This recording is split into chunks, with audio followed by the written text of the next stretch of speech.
Lepo pozdravljeni na še enem popoldanskem druženju.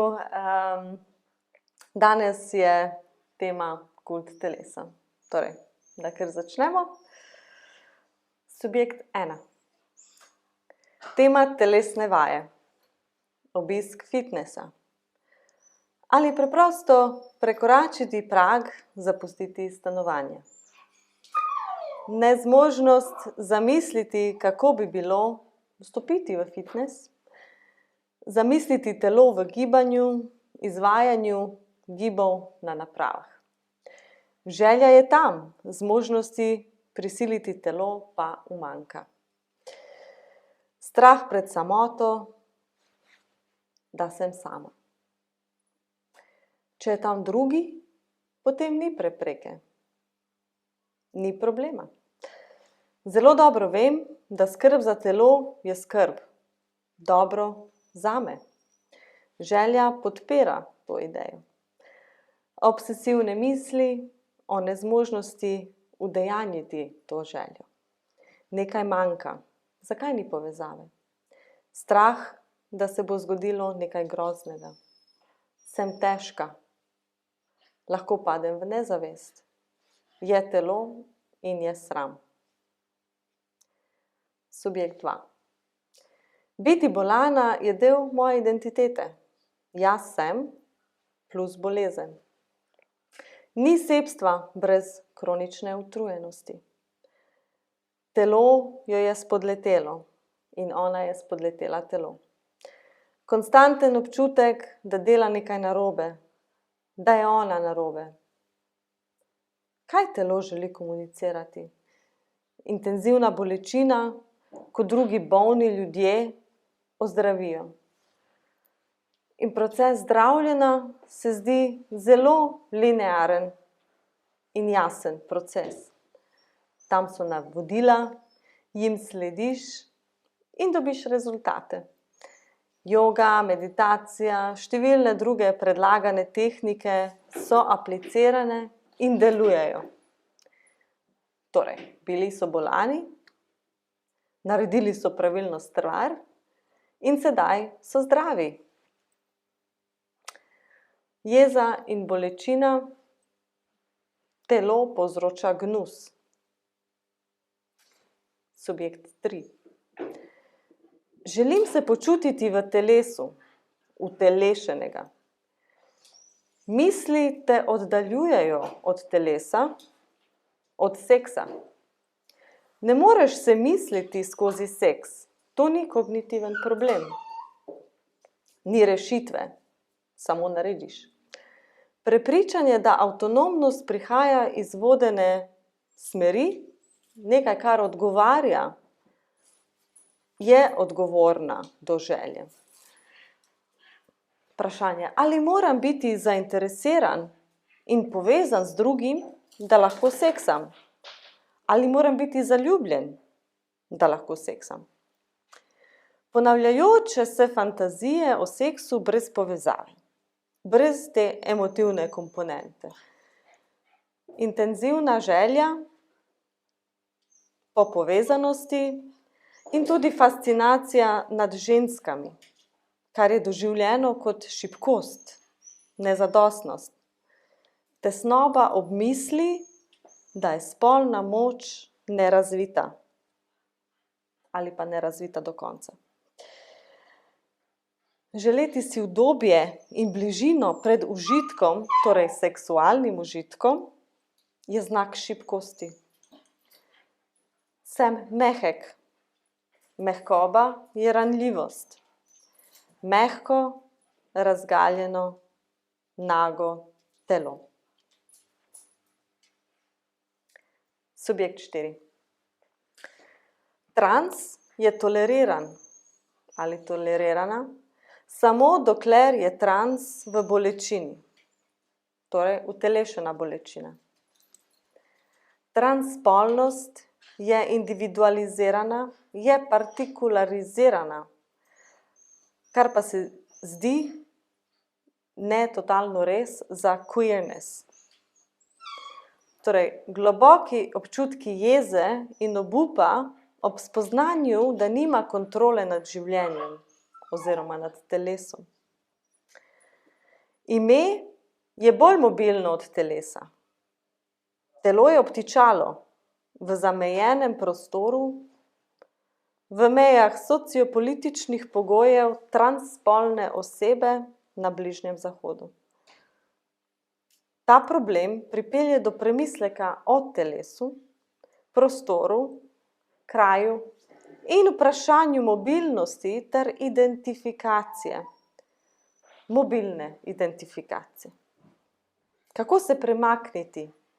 Kako prekršiti? Kako pretrgati? Ime, ki lebdi nad mejami, telesnimi in nacionalnimi. Po tem kratkem teatralnem uvodu, primerih iz klinike, bi mogoče najprej šli nazaj. Na zadnjem predavanju sem govorila o sodobnem fenomenu narcizma oziroma o še eni obliki družbene identifikacije, ki jo lahko detektiramo v nekih splošnih koordinatih kapitalistične subjektivnosti. Kaj je zdaj to? Mogoče, da obnovim neke poante iz prejšnjega pogovora, ki jih bom potem pripeljala in nekako navezala na današnjo temo. Kot smo zadnjič omenili, živimo v družbi, ki nam konstantno ponuja manuale, neke priročnike za ustvarjanje subjekta, ki pa je fundamentalno subjekt brez vsebine. Nekega individuuma, izpraznjenega in v iskanju eksterne gratifikacije oziroma validacije. Z eno besedo, kapitalističnega subjekta. Popularna literatura o narcizmu služi kot neke vrste priročnik z subtilnimi priporočili, kako naj bi videli sebe in tudi posledično druge ljudi okrog nas. Nagovarja prav to fantazijo ega, ki ima neko centralno vlogo v drami. Ta drama, ki se imenuje Moje življenje. Kjer so seveda ostali ljudje samo spremne vloge, neki konstrukti, skozi katere se ego lahko formalizira in kjer ostane pravzaprav edini cilj samogratifikacija. In to za vsako ceno. Figura narcizma funkcionira skozi neoliberalne filtre osebne rasti, kulta osebnosti, nekega neizkoriščenega potenciala, nekakšne skrite osebnosti in neskončnega procesa samoizboljšave. Vedno je nekaj onkraj, kar še lahko dosežemo, kaj lahko odkrijemo v sebi. Zanimivo pa je, da je ta sodobna figura narcisa v popolnem nasprotju z nekim predhodnikom te figure. In kot nas na to opomni sociolog Zygmunt Bauman v knjigi Retrotopije, kjer pravi, da ko je Narcisova mati Liriopa v 3. knjigi Ovidovih metamorfoz prosila Tereziasa, tega vidca, naj prerokuje sinovo usodo, pa jo je seveda videl, ker je bil pač slep, mu je napovedal dolgo življenje, pod pogojem seveda, da nikoli ne spozna samega sebe. In to je seveda zanimivo, sploh v kontekstu naše družbe danes, v kateri živimo sili sodobne narcise na prav obratno formacijo. In sicer naj se ukvarjajo, in to skoraj izključno sami s seboj, da spoznavajo sebe, vsak posebej zgolj in samo samega sebe. Kar tudi prinese seveda dodatne probleme. Kot pravi Bauman, je še najbolj ta boleča dimenzija današnje družbe prav to, da nimamo nekega razloga, da bi zjutraj vstali. Da k psihiatrom hodi več mladih odraslih kot kadarkoli in seveda, da goltamo vse te antidepresive. Ugodje samo kot nek princip, nadaljuje Bauman, je postala neke vrste moralna zahteva. Kot potrošniki moramo življenje urejati tako, da čim bolj povečamo svoje ugodje. In naj pojasnim tukaj, to pomeni svoje, osebno, kar pa tudi pomeni zdravje in formo. In mogoče nam veliko pove tole, in spet citiram Baumana, ko zdravje postane ideologija, neuspešno prilagajanje postane stigma.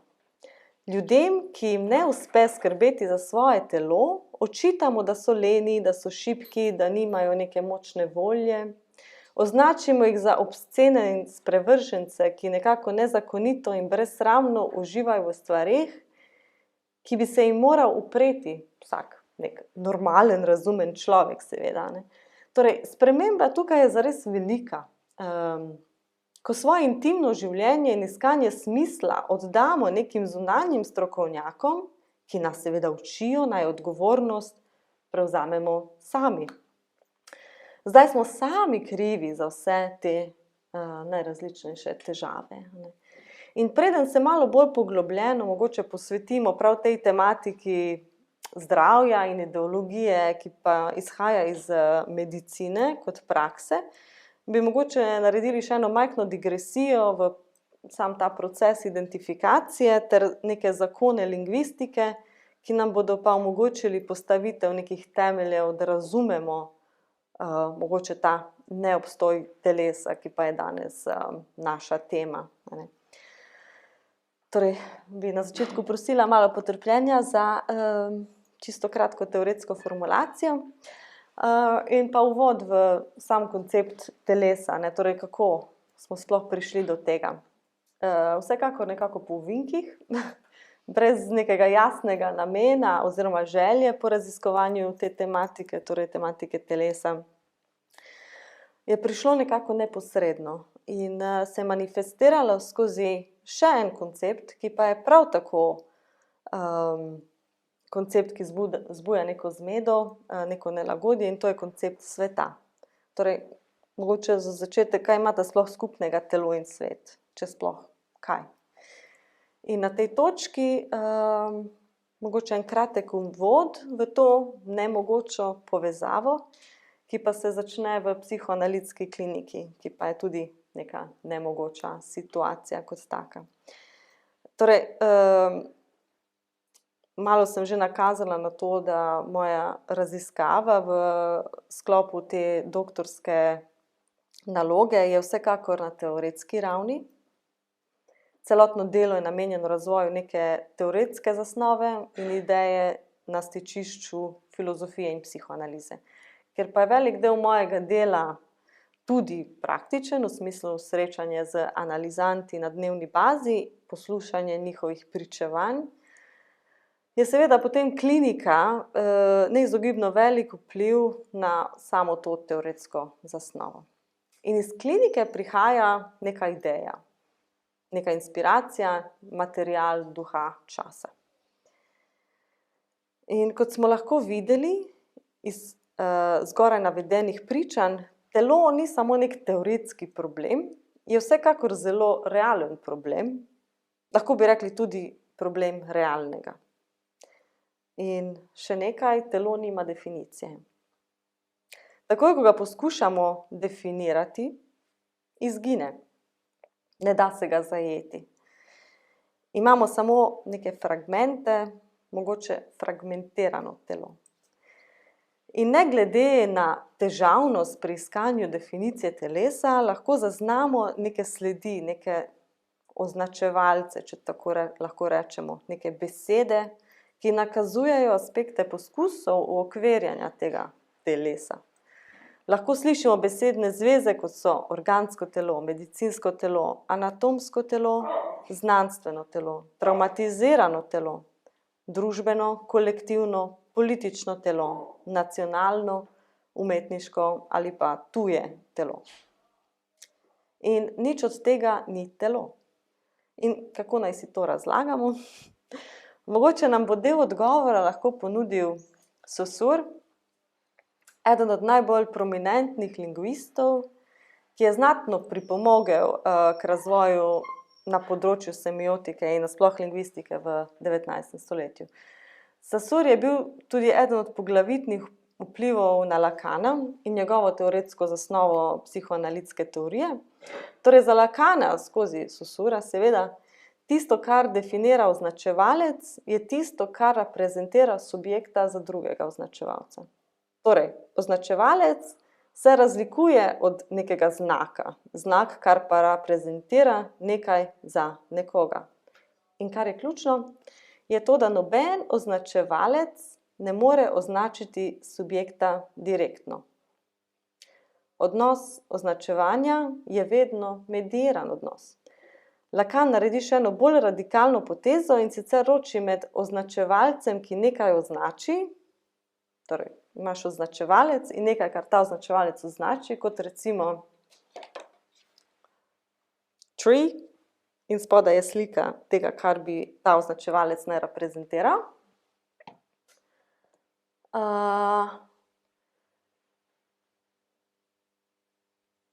Torej, ta označevalec, ki ne reprezentira ničesar, torej označevalec, ki ni v odnosu z označenim. To je tako, kot da bi imeli, ne vem, besedo drevo brez slike drevesa, kar sem ravnokar pokazala, kot da je samo beseda drevo brez slike drevesa. In v tem primeru govorimo o čistem označevalcu, o neomadeževanem označevalcu. In da citiram Lacana, vsak realni označevalec, torej to se podrazumeva ta čisti označevalec, je kot tak označevalec, ki ne označuje ničesar. In kaj še bolj pomembno? Bolj kot označevalec ne označuje ničesar, bolj postaja neuničljiv. Zakaj je to pomembno? Ker mogoče bi lahko uvrstili označevalec telo prav kot ta primer čistega realnega označevalca. Označevalec telo ne označuje ničesar, a po drugi strani je absolutno neodvisen in tudi potem takem neuničljiv. Takoj, ko nekdo pa potem apropriira ta označevalec in ga uporabi, dobi totalno avtonomijo in moč, prav zaradi tega, ker v osnovi ne pomeni nič. In takšen je tudi mehanizem ideologije. Na podlagi teh glavnih označevalcev, to, kar imenujemo master signifiers, se oblikuje neka ideja, recimo kult telesa, kot je naslov današnjega predavanja. Kult telesa sam po sebi besedna zveza ne pomeni nič. Ko pa nekdo začne uporabljati to besedno zvezo in na podlagi le te formulira nek diskurs, ga plasira v družbo, označevalec, ki ne pomeni nič, kar naenkrat začne cirkulirati in tudi delovati. Torej, spet in še enkrat telo. Kako in zakaj bi sploh telo povezovali recimo z nekim procesom identifikacije, s tem, kar smo se ukvarjali malo prej in v prejšnjem predavanju. Z čim natanko se sploh mi identificiramo? Z svojim telesom, s tujim telesom, s kolektivnim telesom, z neko idejo telesa? Če smo s telesom že rojeni, ali sploh lahko izvajamo neke te procese identifikacije? Ni to že nekako dano ob rojstvu, tako rekoč? Torej, se podrazumeva, da za identifikacijo potrebujemo nek minimalni razmik med tistim, kar smo, in tistim, kar želimo postati. Torej, v kakšno identiteto želimo vstopiti, kakšno identiteto želimo zgraditi. In če je ta točka telesa, točka identifikacije, do katere moramo priti, se zdi nekako skoraj nemogoče zapustiti telo, v katerem že smo, da bi prišli do telesa, ki ga želimo nekako doseči v tem procesu. Torej, če sploh lahko govorimo o procesih telesne identifikacije, se potem ta proces mora dogajati že na samem telesnem prizorišču. Mora biti neka ideja telesa tam. Nekaj na telesu samem, kar mora omogočati ta premik od do. Od točke, ki se je želi zapustiti, do točke, do katere se želi priti v tem potovanju. Skratka, do kam želimo priti? Do nekega ideala. Kaj natančno pa bi bil ta nek telesni ideal? In se mi zdi, da odgovor tukaj je enostavno zelo banalen. Telesni ideal je zdravo telo. Tada. In to zdravo telo je potem takem lahko lepo telo, vitalno telo, energično telo, dinamično telo, nek podmazan stroj, ki pač deluje ad infinitum. In glede na ta diskurs identifikacije, se lahko danes vprašamo, kaj in na kakšen način se nagovarja telo. In jaz bi rekla predvsem skozi koncept zdravljenja. In telo je nekaj, kaj je potrebno konstantno zdraviti. Kot da bi že sama pojavnost telesa izvala neko binarno logiko zdravja in nekega nasprotnega stanja, torej bolezenskega stanja. Danes so zelo prisotni, popularni ti neki diskurzi holističnih pristopov v zdravju. Na telo se seveda gleda celostno. Najrazličnejše vzhodne prakse in terapije so preplavile praktično vse družbene sfere in seveda pore neke naše zahodne kulture. Danes sploh ni več tako čudaško videti starejše sosede, kako se odpravljajo na ure joge, opazovati neko skupino ljudi v parku, ki izvajajo neke dihalne vaje in mimogrede slišati nekoga, ki pri sosednji mizi v kafani recitira pasuse iz Tao Te Chinga. Seveda, daleč od tega, da bi bilo to problematično, ne želim seveda problematizirati prisotnosti aspektov vzhodnjaške kulture. Problem je predvsem v sami logiki in načinu apliciranja tehnik ali pa pristopov, terapij in tako dalje, ki pa je izredno zahodnjaški. Torej, predominantna ideologija in pa diskurs v neoliberalni zahodnjaški kulturi je vsekakor globoko medicinskega značaja. Ko rečem medicinskega značaja, se podrazumeva zahodnega medicinskega značaja. In že Foucault je opozarjal na medikaliziranju subjektivizacijo in subjektivnost v svojem seminalnem delu Rojstvo klinike, torej The Birth of the Clinic and Archaeology of Medical Perception, problematizira disciplino in subjektivizacijo človeka skozi najrazličnejše diskurse, prakse, inštitucije, kar pa nakazuje na osnovni nivo relacij seveda, moči. Torej, v tej relaciji nekdo ima moč in drugi v tem odnosu je pač nima. Ne? In v tem primeru medikalizirane družbe je oblast tista seveda z močjo, ki pa jo ne uporablja z neko silo, z neko avtoritarno držo, zahteva v tem primeru je veliko bolj perverzna, prav v tej neki delegaciji odgovornosti, delegaciji na posameznika, ki je sam seveda potem odgovoren za svoje zdravje. Vsi smo kar naenkrat policaji svojega lastnega zdravja, preverjamo razne aspekte, parametre, hodimo na posvetovanja, spremljamo najnovejše smernice zdrave prehrane ter zdravih načinov tako življenja nasploh. In temu Foucault pravi tehnologije sebstva. Ta proces subjektivizacije skozi tehnologije sebstva pravzaprav nakazuje na to, da moč prihaja nekako od spodaj. Torej, pacienti sami sebe oblikujejo, seveda skozi jasna navodila in napotke in tako dalje, in z občutkom, da imajo kontrolo in nek dejanski vpogled v svoje telo. In seveda za Foucaulta je telo zelo pomembno prizorišče, ker je prav telo ta lokus najrazličnejših družbenih praks, kjer se te povežejo, spojijo, prepletajo in v končni fazi vzpostavljajo vez do večjih organizacij moči. In enkrat, ko ta moč zacirkulira skozi celotno družbeno telo, torej od inštitucije, pa vse do najmanjših celih tega organizma. Mogoče ste že zasledili Foucaultovo interpretacijo tega ilustrativnega koncepta panoptikoma, ne? Teorija popolnega institucionalnega nadzora. Sicer avtor te teorije je filozof Jeremy Bentham, ki je predvsem razmišljal o tem popolnem sistemu nadzora v zaporu, kjer so zaporniki nadzorovani praktično non-stop. Nadzoruje pa seveda samo en varnostnik, Vseeno pa zaporniki ne vedo, kdaj in kako so opazovani, praktično ponotranjijo na nek način skozi celo to prakso ta pogled tega enega varnostnika, oni ne vejo, da je samo en varnostnik, ampak učinek je vsekakor isti. Se začnejo obnašati samoregulativno, ker v tem trenutku je avtoriteta že ponotranjena. Foucault pa seveda ta koncept panoptikoma aplicira na posameznike v družbi oziroma konstrukt družbe kot take, kjer je sistemski ukaz, kontrola, beleženje, sistematizacija, diferenciacija opravljena skozi neke vidne in pa tudi nevidne dinamike nadzora. Te sile nadzora so implementirane z enim namenom.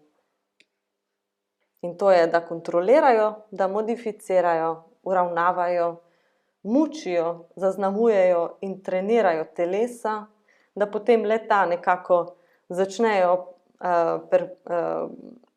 ta performance, opravljajo neke določene naloge in se obnašajo na specifične načine, brez da bi dejansko morali, ko rečem oni, pač sistem oziroma neka moč uporabljati kakšnekoli represivne prijeme ali prakse. In kot smo že ugotovili pri Benthamovih zapornikih, je avtoriteta v določenem momentu že ponotranjena, torej v tem trenutku ni več nobenega odpora, ni več upora in ni več potrebe po neki nasilni oblastni represaliji. Kaj to dejansko pomeni? Predvsem to, da je koncept zdravljenja v naši trenutni situaciji in zdravstven diskurs veliko širši od medicinskega kot nekega polja. Torej, polje medicine kot take je tudi vprašanje, ki je globoko politično. Ta dikotomija zdravje, bolezen je praktično danes prisotno na vseh družbenih ravneh, na policah v trgovini, v vrtcih, v šolah, v službi, na delovnem mestu, v medijih in tudi v intimi našega lastnega doma. Telo je nagovorjeno na vsakem koraku kot nek potrošnik, ki mora biti odgovoren zase, za svoje najbližje, za svojo okolico in v končni fazi tudi za svet. Torej, zavestno telo, ki se odloča na podlagi neke dobre informiranosti, s ponotranjenimi moralnimi, etičnimi dolžnostmi. Torej, kaj se tukaj zgodi?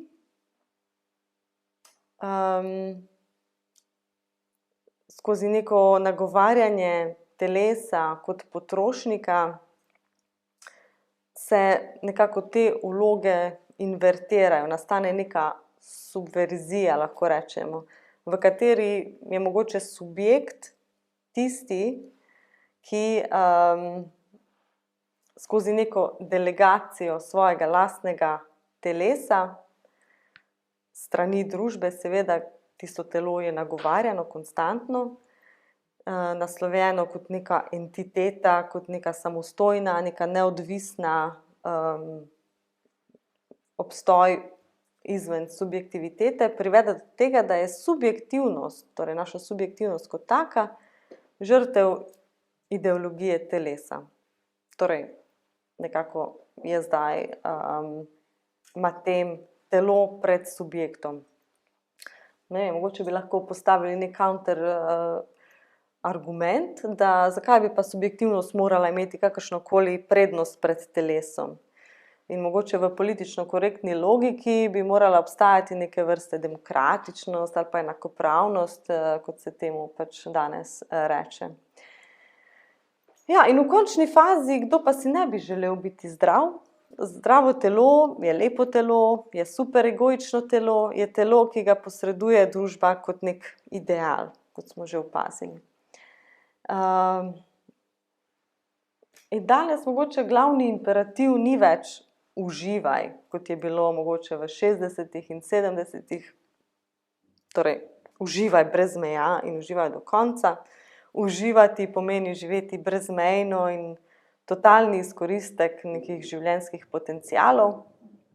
Tudi če to uživanje podrazumeva presežek užitka, nekaj, kar je Lacan imenoval jouissance.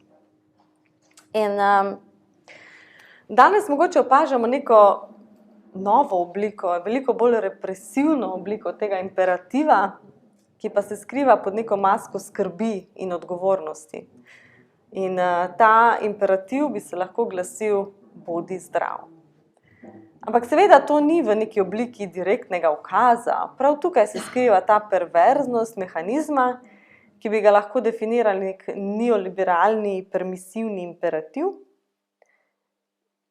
ker diktira ne samo tisto, kaj naj bi si želeli, ampak tudi željo samo nagovarja. In mogoče en lep primer tega vedno izpostavi seveda Žižek v svojih opisih tega neoliberalnega permisivnega subjekta in očeta, ki nič ne zahteva direktno, ne reče otroku: gremo babici in pika. Začne mogoče z neko preambulo v smislu: saj veš, kako te babica ima rada. 3 pikice. In kar je neizmerno hujše od neke te staromodne, avtoritarne drže, ki te prisili v nekaj, ne glede na to, kako se ti počutiš ali pa kakšna je tvoja želja. Ker to, kar sledi po tem preambulu, je pravzaprav neka ponujena izbira. Ampak ta izbira je pogojena, prav pod pogojem, da izbereš pravilno izbiro. Torej, imperativ danes se glasi: bodi zdrav in tudi želi si biti zdrav, ker to je pravilna izbira. Kar pa je seveda zelo hud pritisk, ki subjekta postavi v pozicijo neke totalne odtujitve, recimo podvojitve neke odtujitve. Saj smo kot subjekti od koncepta telesa že odtujeni a priori. In mogoče lep primer tega je prav ta prvi klinični primer te ženske, ki sem ga navajala, ki doživlja diskurz o zdravem telesu ter posledično tudi vizualnem aspektu tega telesa kot neka razdvojitev. Kajti ponotranjanje nekih imperativov povzroča tudi odpor. Ne more iz stanovanja, vkolikor je namen neke vrste fizična aktivnost, fitness, tek, sprehod, whatever. Del želje si želi usmeriti v te neke prakse, ki bi omogočale sledenje tega imperativa zdravja, ampak je pa še drugi del želje, recimo te nezavedne želje, ki pa vsekakor ima svoje nasprotujoče si objekte želje. Torej, želja ni zelo direktna in enoznačna in enosmerna. In tudi iz tega lahko razberemo, da biti zdrav sploh ni tako zdravorazumska logika. In mogoče že sama ta logika zdravega razuma je kontraintuitivna, kljub temu, ali pa mogoče prav zaradi tega, ker je tako prisotna v vsakdanjem diskurzu. Da seveda ne omenjam, kako je označevalec zdrav ali zdravo, prav tako kot označevalec telo brez pomena. Zdravo glede na kaj? Torej, dualizem zdrav, bolan je ideološka kategorija par excellence. Zdaj, po tem nekem teoretskem dispozitivu bi se še enkrat vrnila na začetek, kjer sem zastavila vprašanje, zakaj telo in kaj sploh je telo. In kaj imata skupnega telo in svet, še enkrat, če sploh karkoli. Torej, skozi kliniko in skozi prisotnost nekega sveta v analitični situaciji smo prišli nekako do telesa. Torej, telo je prišlo od analizanta skozi diskurs sveta.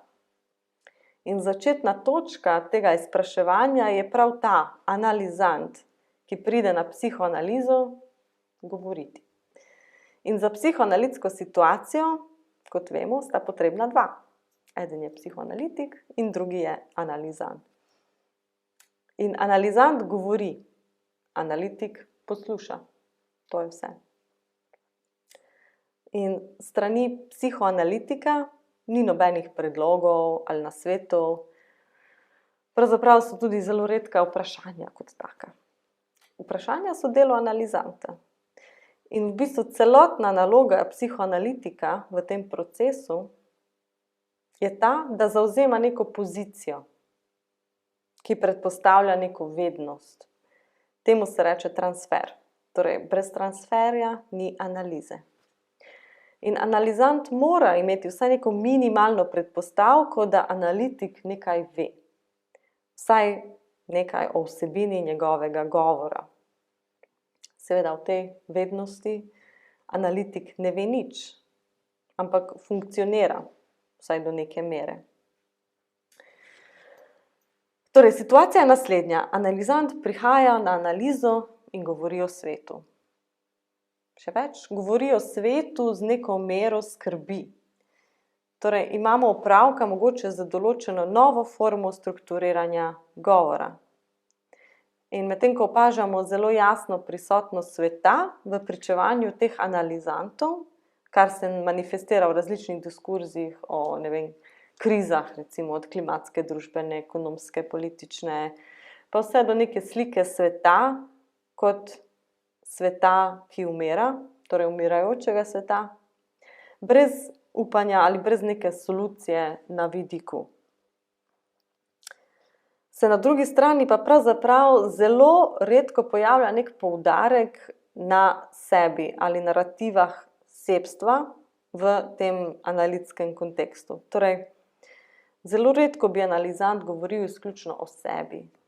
Njegovo subjektivno prepričanje in pričanje je povezano z doživljanjem, ki je zunaj ali pa nekako onkraj njega. Torej, trenutek, ko pa je svet nagovorjen iz osebne perspektive, je pa prav na tej točki, ki ima nek efekt.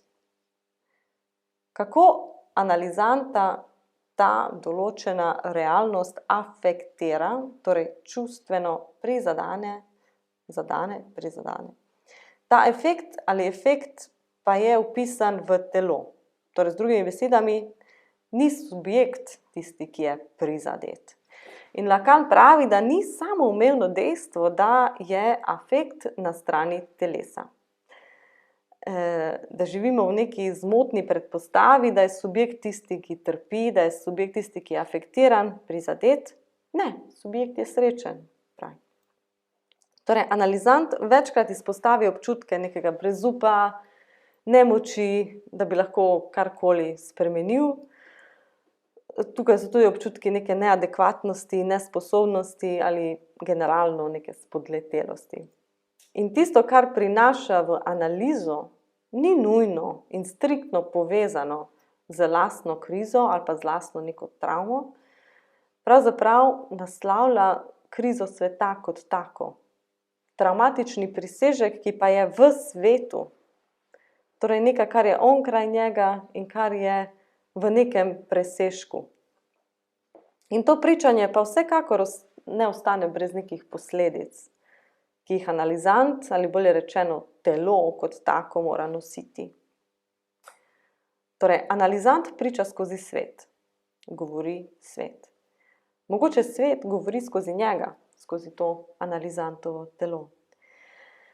Mogoče bi najprej izpostavili, da v tem ni nič novega, v tem subjektu analize, ki je nekako lociran izven ali onkraj subjekta, ki govori v analizi, v tej analitični situaciji, vsekakor pa se lahko zasleduje nek kvalitativni presežek in obrat. Vkolikor tisto nekaj zunaj in onkraj ima absolutno prednost pred striktno gledano osebnimi nagovarjanji te iste situacije. Torej, na prvi pogled bi lahko skoraj rekli, da ni nobene povezave med tem svetom zunaj in tem bitjem v svetu, ki govori o svetu.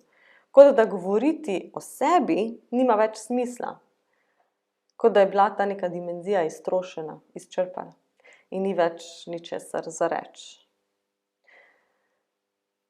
Torej, mogoče neko narativo bi lahko zastavili na naslednji način, namreč analizant pride na analizo in jo plača v imenu sveta in podvrže svoje telo v delu, torej to delo, ki ga opravlja, da bi svet lahko govoril, da bi imel možnost svojega pričanja. In mogoče za zaključek bi samo še izpostavila problem, s katerim se bom ukvarjala verjetno še nekaj časa, in to je vsekakor problem telesa in problema delegacije, ki je v povezavi s telesom.